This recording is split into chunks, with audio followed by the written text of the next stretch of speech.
I'm glad to hand over some news about AutoCrear. My name is Urs Simler, and here we have the agenda about this webinar. First, we'll talk a little bit about the presenters, then about Aveniq, e-laborate, and of course, we'll get you some information about the news in Creo 3, and we'll see a live demonstration with AutoCrear. Please use the question panels. The presenters are Urs, that's me, Urs Simler from Aveniq. I think Daniel Losley is not in the call right now. He's our sales guy. And then the most important person of today's webinar is Michael Martinek. He's the CEO of e-laborate and is the founder of AutoCrear. Here about Aveniq in a short way. We are a reseller of PTC and we are also a reseller of e-laborate. And because at PTC I saw the first tool which was not usable to analyze electrical clearance and creepage paths. And when I saw this solution from e-laborate, I told my friends I must to sell this one. This is much better. So that's all about me. So we'll switch to Michael. Are you muted? I'm muted, sorry. No problem. I hope you can hear me now, and I hope you can see this slide about elaborate innovations. I'm sharing the correct monitor, I hope. Yes, we can see it. So, hello from my side. This is Michael from e-laborate. We are, at the company developing software for clearance and creepage. That's actually everything we do.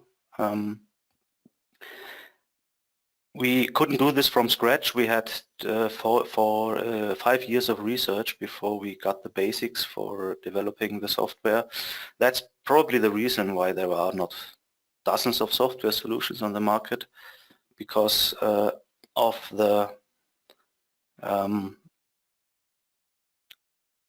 lack of algorithms, the lack of the math behind it, and that's what we have done in this time. And after that we got the basics, so in order to found the company and to develop software for industrial use. We have our flagship solution, AutoCrear, which is a standalone Windows solution, which is applicable for any system. We also replaced the former Spark analysis from Creo, which is CCX now.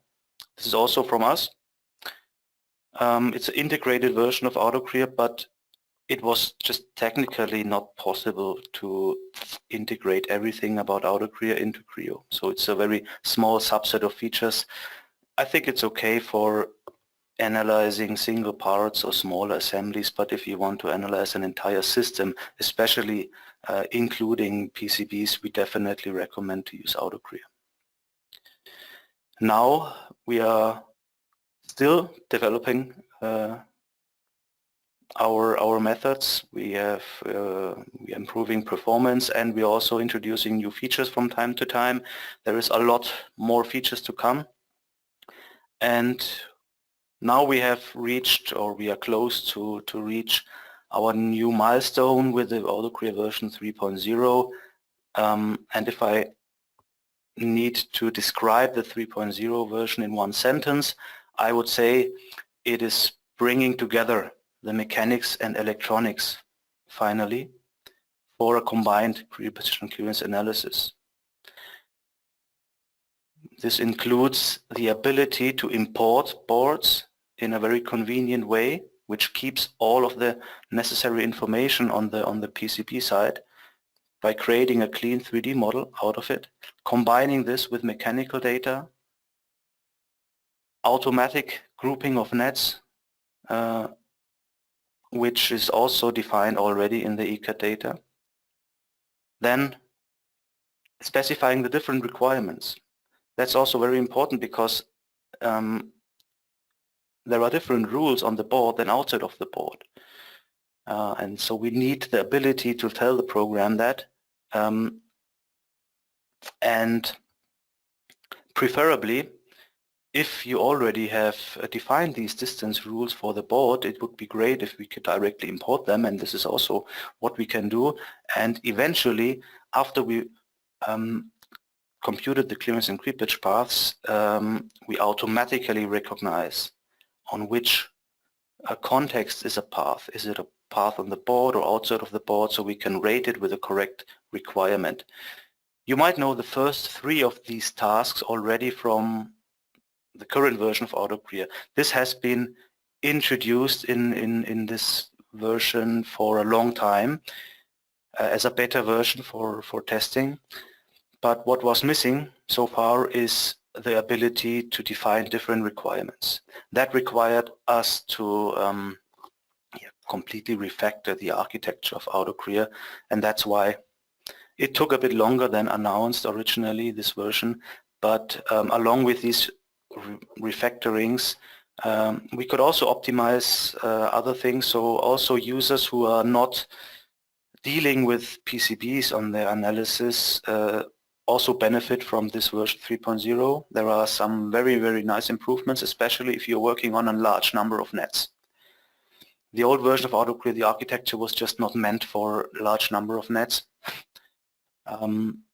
which is traditionally, if you have a board, you have a large number of nets, but also in battery systems there are a large number of nets, and it was just very cumbersome to work on that.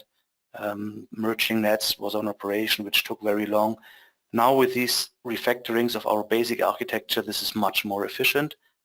And there are some other minor things, minor improvements, which are also beneficial for other users. But let me first concentrate or focus on the main novelty of the 3.0, the combination of electronics and mechanics. Creepage on boards are actually very simple to compute as long as you are on a single layer. I mean, distance checks like this can be easily done in 2D. Every layout tool is able to do these simple checks. But what about paths which are on multiple layers, which go over the surface borders of the board or through holes? What about conformal coating, areas which have different requirements on the board? And what about paths between board and the surrounding mechanics? This cannot be done with these simple 2D checks. We have to generate some three-dimensional data, and that's the idea of AutoCrear, to have it incorporates everything in a single tool. You can easily and conveniently get a full 3D model of your mechanics combined with your PCBs, and then after you specified the correct requirements, you get everything in one single analysis. You get the trivial paths which are on the surface of the board.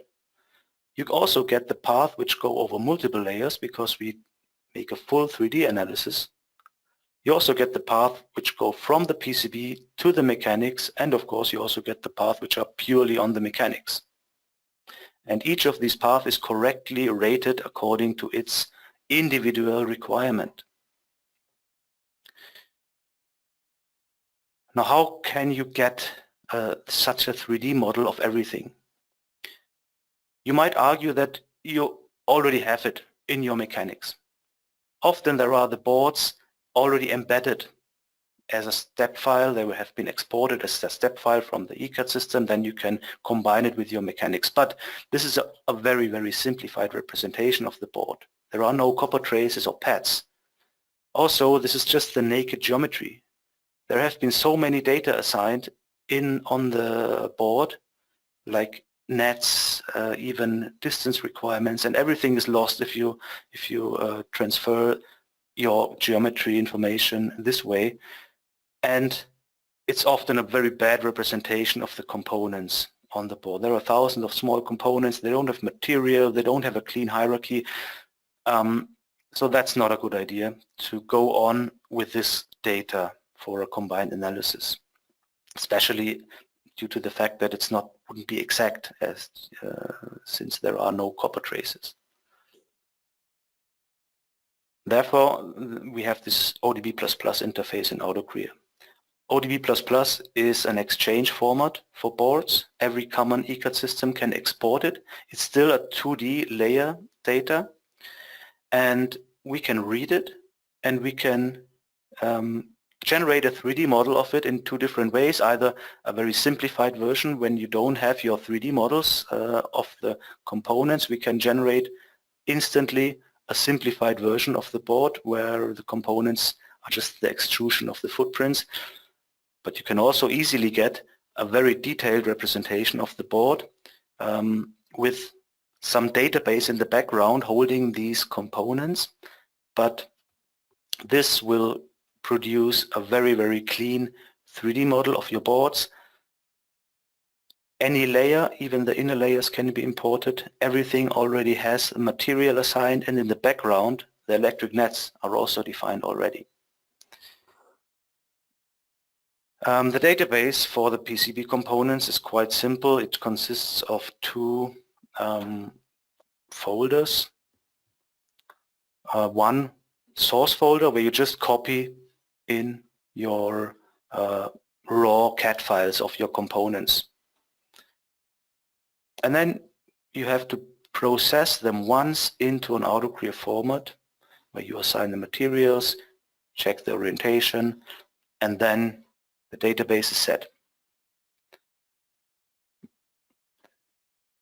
And in order to combine the PCBs and the mechanical data, which come from two different worlds, it is very helpful to have these dummy boards or these placeholders in your mechanics. I would remove all the components which are also in your mechanical import of the boards, but keep the board, because you can now use this for replacing it by the PCB. This will automatically position the board correctly. So there is this replace function, replace by PCB, then it opens the interface for the ODB import, and then within a few mouse clicks you get your dummy boards, your placeholders, replaced by the perfect 3D images of your boards already equipped with material. Then after assigning the mechanical things with the material, you can go on with the next step, and then you will recognize that there are already a lot of nets initialized in AutoCrear because we know the net names from the ODB data. There are thousands of nets on such a board, and in most cases you don't need the nets on that level. Normally the nets are grouped in a handful of net groups. And this is also in the ECAD data. In some cases it's even possible to export it into the ODB, then it works directly. Sometimes this is not available in the ODB export, but that's no problem. Every system like Suken or Mentor or Altium has dedicated files for this information where we can automatically get the grouping information, and then we do this grouping automatically. And now comes the part which hasn't been there at in the current beta version of this ODB interface, the possibility to define different requirements. This is a picture of the IEC 6664, and you might recognize this column here providing different requirements for PCBs. So let's say we have a net pair which has 500 volts difference. So there is an entire column with completely different requirements depending on the context, depending also on the material group. So here is a screenshot of the analysis tab, the new analysis tab in the version 3.0, where we recognize this new drop-down menu, the context. The default context, which is also the one you know from the current version of AutoCrear, is the mechanical context, holding everything which is not a PCB port. Here you can enter your clearance and creepage requirements. What is also new is that creepage can also be entered directly according to the different material groups. This was possible in the current version only with the use of standard tables. Now you can also directly enter them. And now you see, okay, I have insulators with material group 2. Let's say we are in pollution degree 2, and then we need this 3.6 for this material group, and we also have this material group in our assembly, so we can type in the 5.0 millimeter here. And now what about the boards? Now if you have boards in your session which you have imported with the interface, then each board has an own context. We can switch the context here to one of the boards, and then you get the net pairs which are included in the boards, and now you have an inner and an outer column here where you can enter the corresponding values. This applies for the inner components or the inner layers of the board, and this is the value you need on the outer side. So you see the same net pair HV plus to GND, having these requirements here can now be correctly assigned all of its requirements. And then after we computed the paths, we automatically recognize on which context are they. If a path is completely in an inner layer between two boards, we know, okay, we have to apply the inner rule, which is the 1.3 millimeter. If a path is on the outside of the board, we need to compare it with the outer requirement. And if a path is outside of any board, we know we have to take the mechanical rule for the corresponding material group. We recognize the class of the insulation, and then we automatically know which requirement do we need to take here. This of course avoids now the false positives you need to live with in the current version, because we can only check for one requirement. And of course we take the worst one, which would be the mechanical one, but then you would get a lot of false positives reported on the board, because you can be much closer there. And now this is eliminated with the current version. If you're not interested at all in a path on the board, then you can also just leave the requirement 0 for the inner outer, and then you only get mechanical paths, which might also be paths which are partly on the board, but then go to the mechanics, like this path here. It's actually on different contexts. It starts on the board, but then it jumps to the mechanics. Such paths are automatically rated to be mechanical paths. So this would be now has to fulfill the mechanical rule for the corresponding pollution degree, for the corresponding material group. There is still the possibility for a segment-wise interpretation. This is allowed by industry standards. Here, for example, if the section of the path, which is on the outside of the board, just this section, if this section is already fulfilling the rule, the outer rule of the board, the path would be okay, despite the fact that the total length of the path violates the mechanical rule. But this is still to come. So far we rate the total length of the path with the worst context which is involved, and as soon as a path leaves the board, it is a mechanical path needing the corresponding mechanical requirement.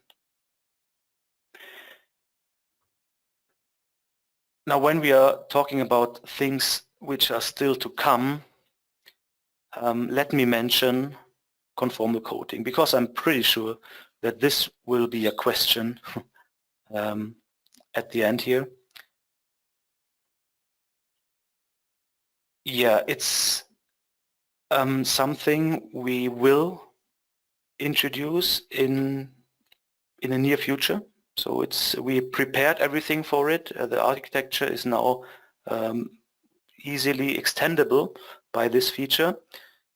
The coding information, however, is not in a dedicated layer inside the ODB stackup. There are layers for signals, for solder masks, for drills, for components, but not for coding. However, we have seen that people use documentation layer to hold the coding information for the board. And the idea of us is that we can also read this documentation layers. We can offer you to import this documentation layers, assign it the type coding, and then we generate a thin 3D layer of the coding, place it on top and the bottom, respectively, of the corresponding side of the board, and then we automatically can recognize which parts, which portions of the board are coded and which are not coded. And then we still have to introduce a third column in this requirement table of the PCB context. So we will not only have inner and outer requirements being specifiable on the board, there will also be the column about coding, which might be different to the others. And then we will also be able to automatically detect if a path is below the coding or if it's free, if it's on the outer layer. But remember, this is not currently this won't be in the release of the 3.0 already. It will be in one of the subsequent versions. Then some common improvements which are not limited to the application of PCBs in the analysis. You have seen one before in a previous slide, that we can now directly enter creepage requirements according to the insulation class. This was possible only with standard tables. Now it's also possible with custom parameters. And we reduce these number of columns to the numbers of insulation classes which are present in your assembly. We know them because you have assigned them in the first step of the workflow. And we have the required space available for this extra columns because there is no more a growth width parameter in this table. This moved away to the global section of a context because the growth width is a parameter which is actually only depending on pollution degree and not on voltages. So it's not actually required to have different growth width value for different net pairs within a context. That's why it's now you only need to specify it once, and this applies for all net pairs. The only application why you should change the growth width between individual net pairs is because of this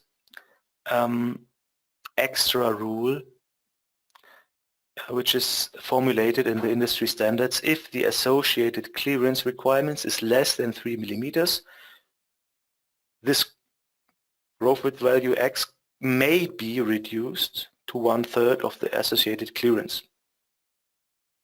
Maybe means that you don't have to do it, you can do it, you can go lower. And if you want to consider this, you could do this in the current version because you can just enter different growth width for different net pairs, but that was very inconvenient. Now we have this available in the special option here where we automatically apply this rule. That means that normally we take this value here, but if we see the clearance requirement is less than 3 millimeters, then we automatically set the growth width individually to 1/3 of the clearance requirement.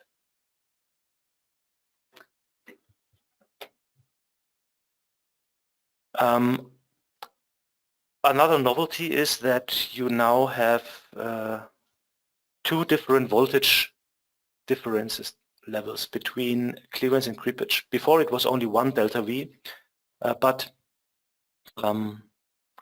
by the way, this only applies if you use standard tables. A table which maps a voltage to a distance requirement, and we can take the voltage difference here for the individual net pairs in order to get the lookup for the corresponding value in the table. And now there are 2 different voltage levels available for clearance and creepage. There are also separate get at least 1 path ranges. The maximum search radius for at least the shortest path is now also adjustable individually for clearance and for creepage. And we will probably also make the violation tolerance separate for clearance and creepage in the final release.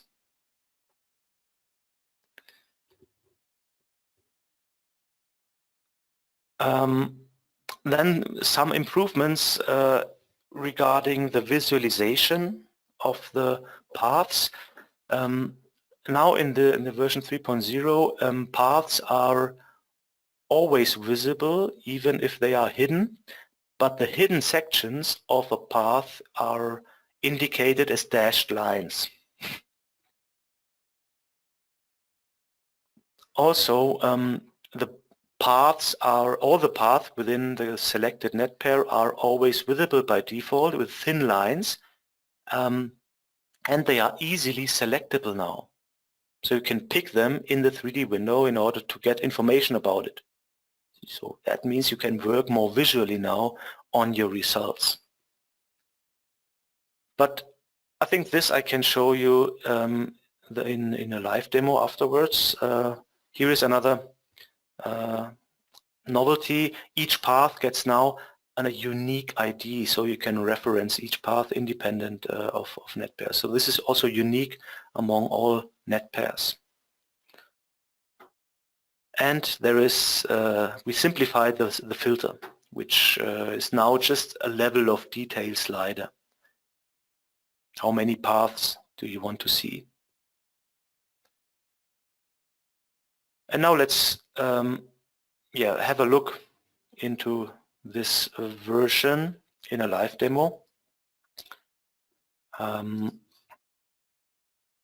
have imported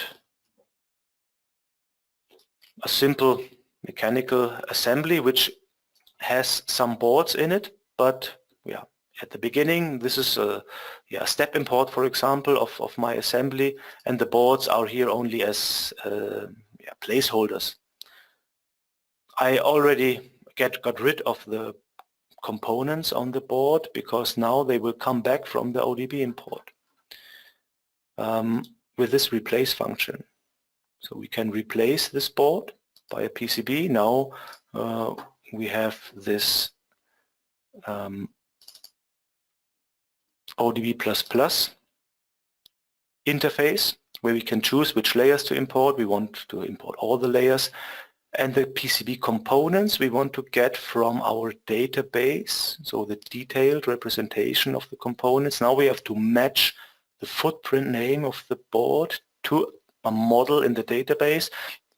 Usually this works with the naming in Altium, which we have used for creating these boards. You can use the native PCB doc file of Altium, which holds this mapping. This is very robust. So now the mapping is established. We import it, and you see there is our perfect 3D model of the board already placed at the correct position due to this replace function. If a board is referenced multiple times in your assembly, you can replace them all at once on part level. So there are 2 boards of the same source, so I can replace these two at once. Again, choosing the ODB container for this is a different board. And again, we want to have the detailed representation for the components. And we need this PCB doc file for the matching. And now all of my boards in my assembly are replaced by the perfect 3D models. And you might recognize with the colors that they are already defined with materials.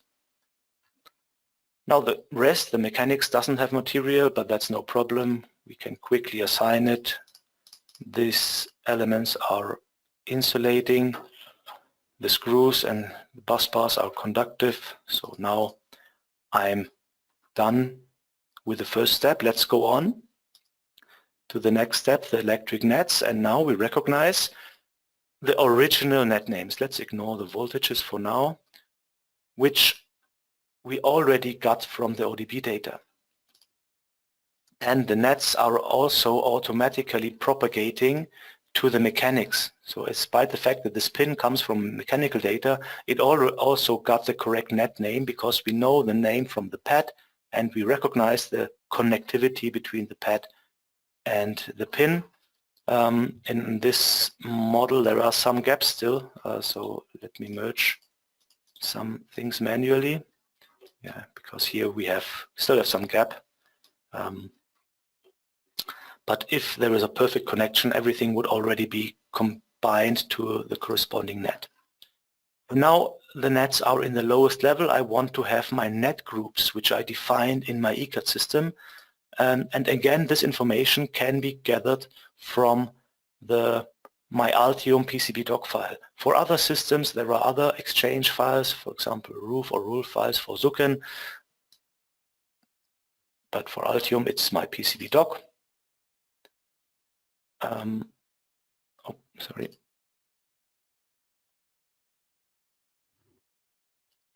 we choose it, and then we assign it the correct board. I think this one, yeah, this is from the CSB. And then the same for the other board. This applies for these two boards. And now you see the grouping has been perfectly established.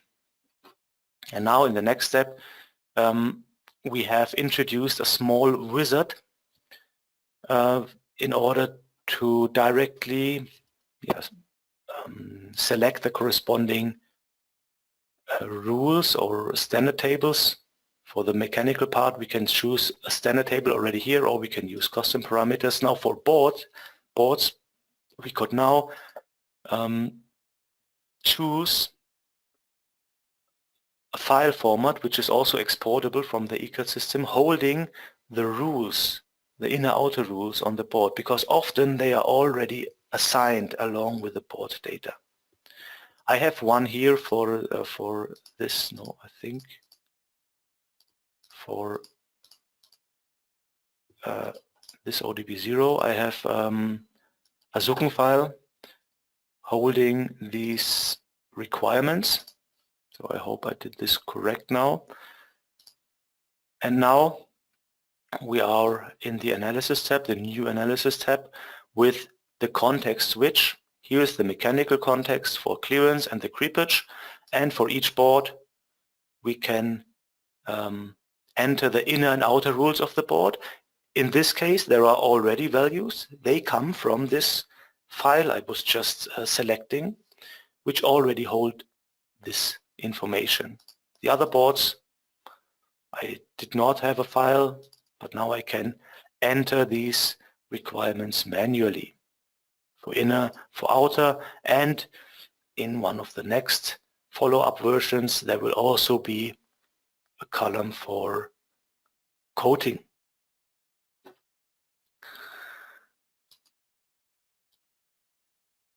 If we enter the creepage requirements for the different installation classes, note that we also have an automatic validity check of the input, because this needs to be increasing.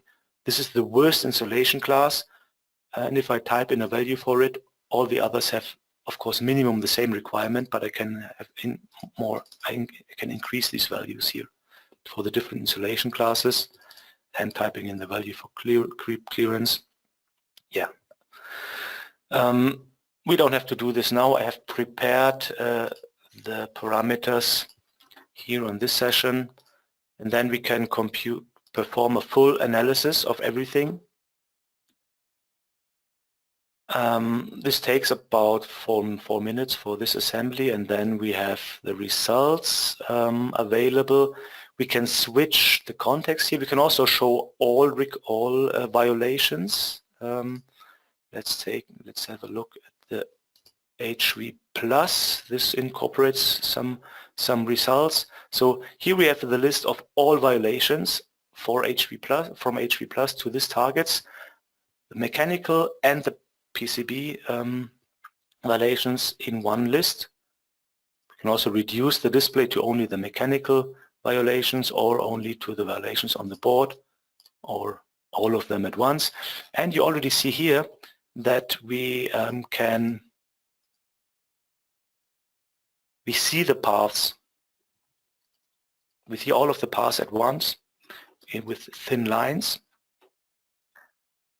And we can now also select them easily. If you have to be on electric nets, so we can easily click on the vicinity of a path, and then it will be selected here. That's very convenient if you want to work visually on the results. So you see a path here and you want to know, oh, this is interesting, how long is it? We can click on it, and then it will be automatically selected here in this list. Previously we had to go through the list until the interesting path was highlighted. Now you can click on it here. If you don't want to see all the paths always in this display, you can still switch them off here with this eye symbol, and then only the currently selected path is visible. But I think this is a very nice feature here, to have an overview all the time of all the violations and to be able to click on them here. Here is another path which is kind of interesting, because it is actually traveling on 3 different contexts, or 3 different regions. It first starts in an inner layer. You see the path goes here into the 2 different layers here.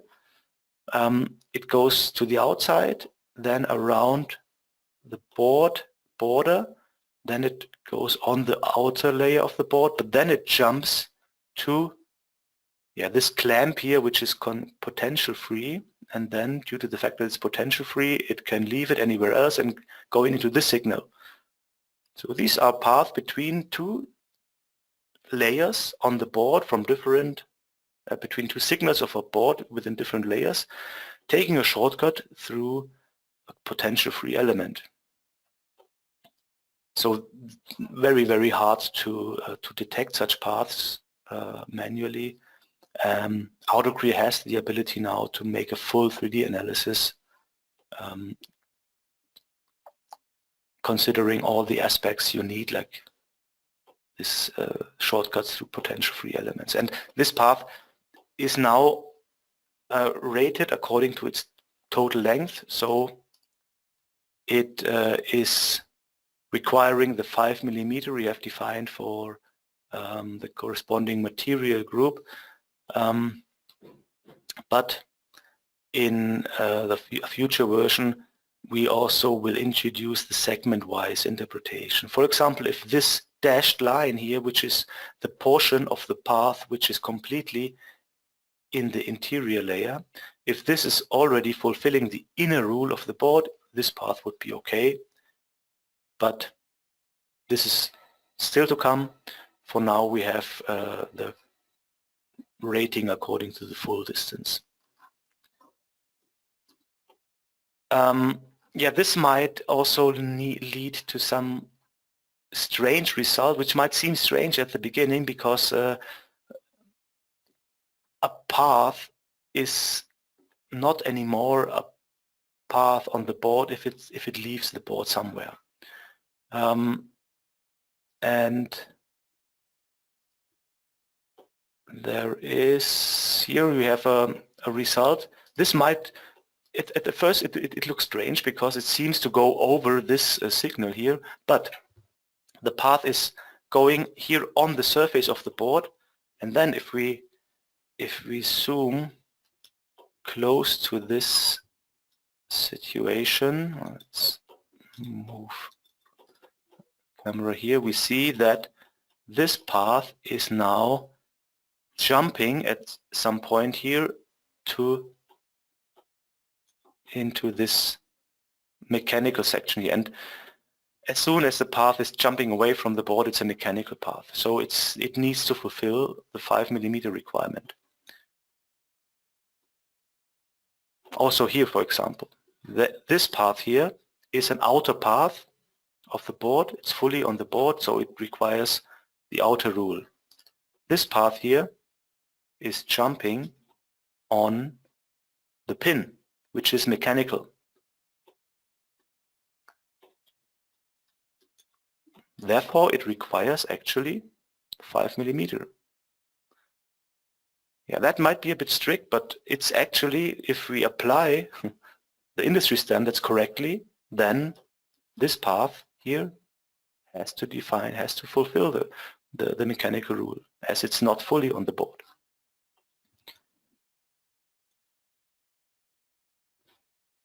Okay, so that would conclude this live presentation of the current version. Now we have plenty of time for questions. If you have any questions, please use the question panel, because we are quite a lot of person. We cannot unmute everybody.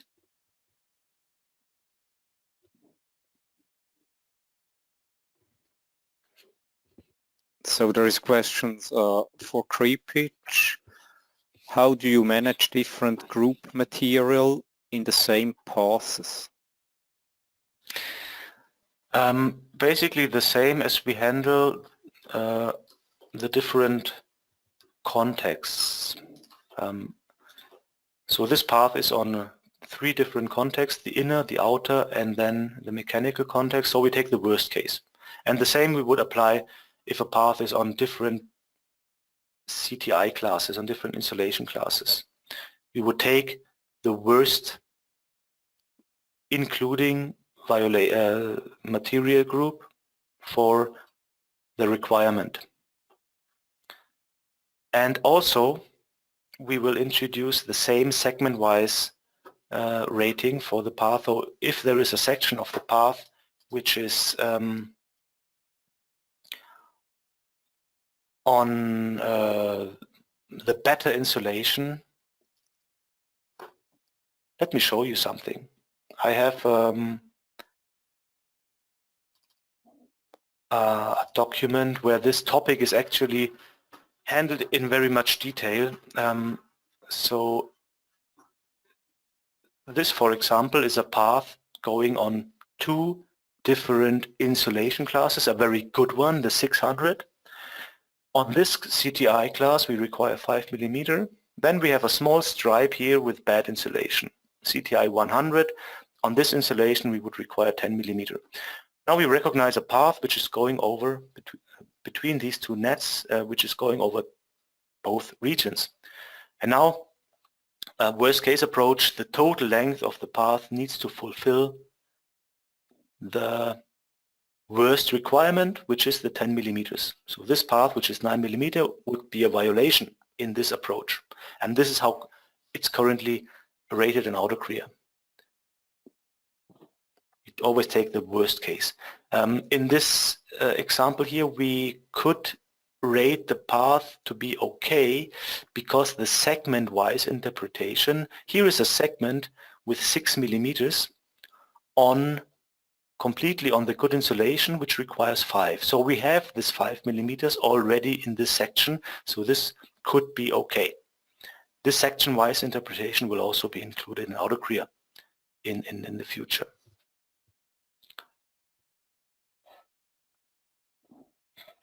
We will even do better because the current standards have some strange things. For example, let me just shift this small stripe of bad insulation to the middle.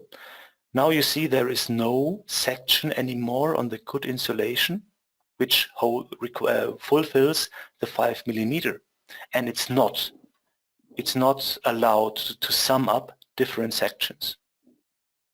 So this now would be a violation according to current industry standards.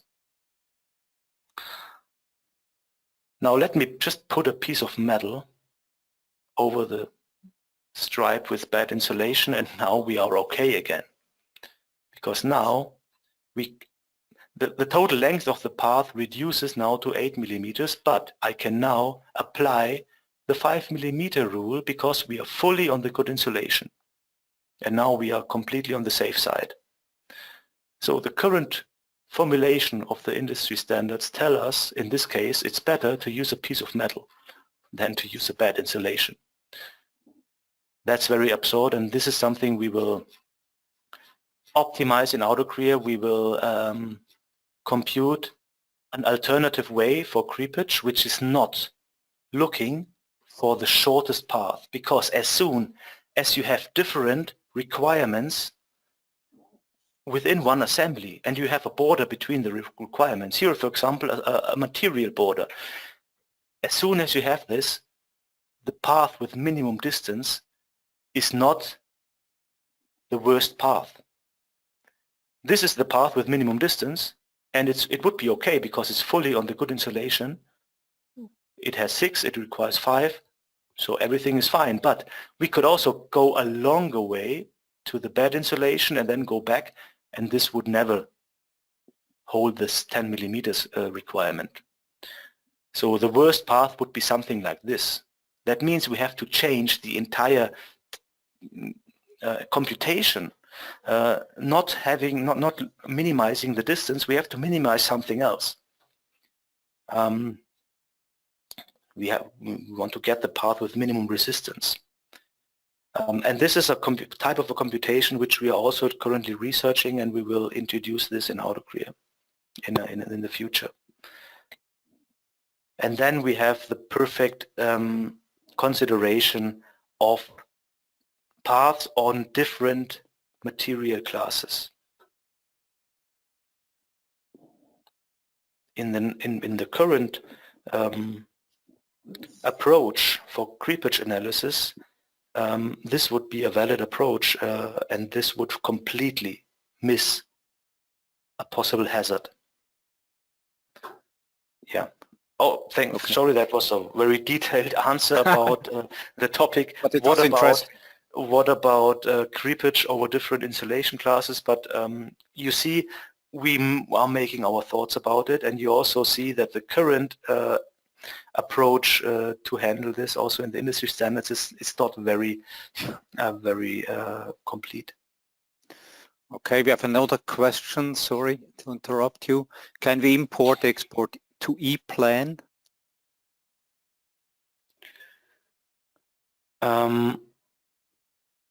I'm not quite sure.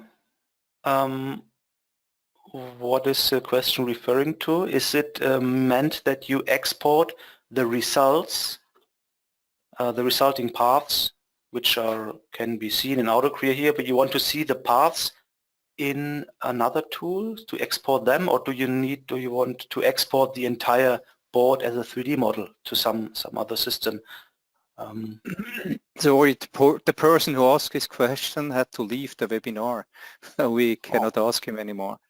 So let's go for the next question. So what for example, if we have an interface for Zuken, for example, okay. we can export the paths. It's not implemented yet for the final release. It will. So we can export the paths, or maybe I have to switch the context.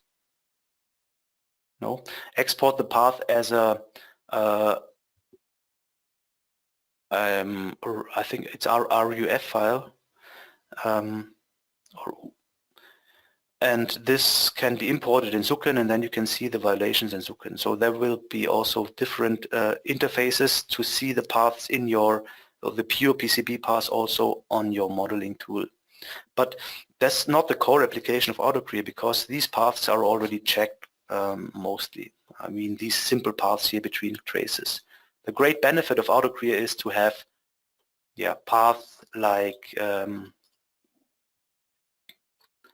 the ones we have seen before, where the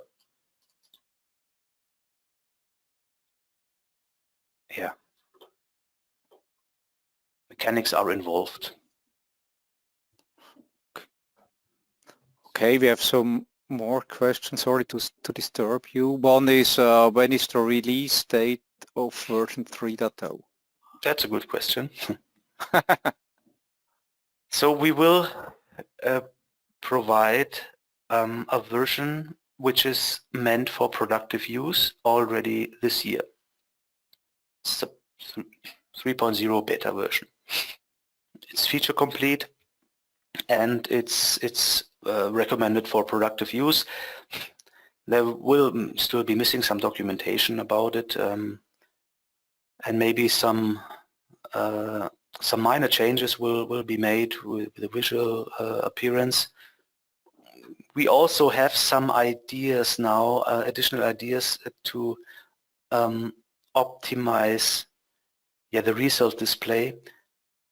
Currently you can only see the result for a net pair, but it's often required that you want to see a complete result independent of net pairs. So we have our thoughts about that. Maybe this will also be introduced in the final release, but what you have seen today is fully functionable and will be released in December as a beta version. If you're interested in switching with your productive workflow to this version, you can do this. The complete final great release of the 3.0, I would say in about March, April next year. Okay. Then we have two more questions. One, is it possible to keep already evaluated results if I load a complete new version of an assembly, only some geometry changes of the single parts, and redo the calculation? Yes, that's standard in AutoCrear already. If you import a new version of your assembly, you can always use this function here, import metadata from session. So we have a session file here which was holding the complete material nets and everything and our results. Now we changed something, we have to import the new assembly, but at each step of the workflow we can use this information which we have previously defined on the previous AutoCrear session at each workflow step. Import nets, and in the next step we can also import the materials. In the next step we can import the nets from a session.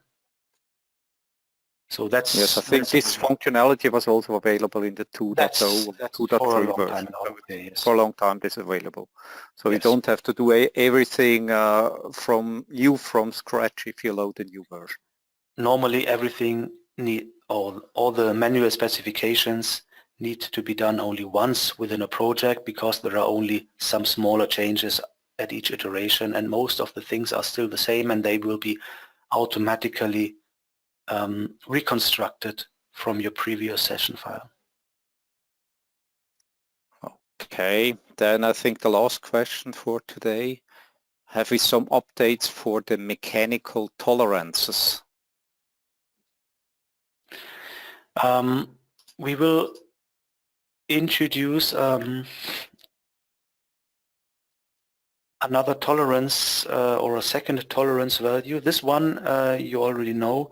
It is just increasing the search radius, or the radius, the range of the critical paths, extending the industry requirement.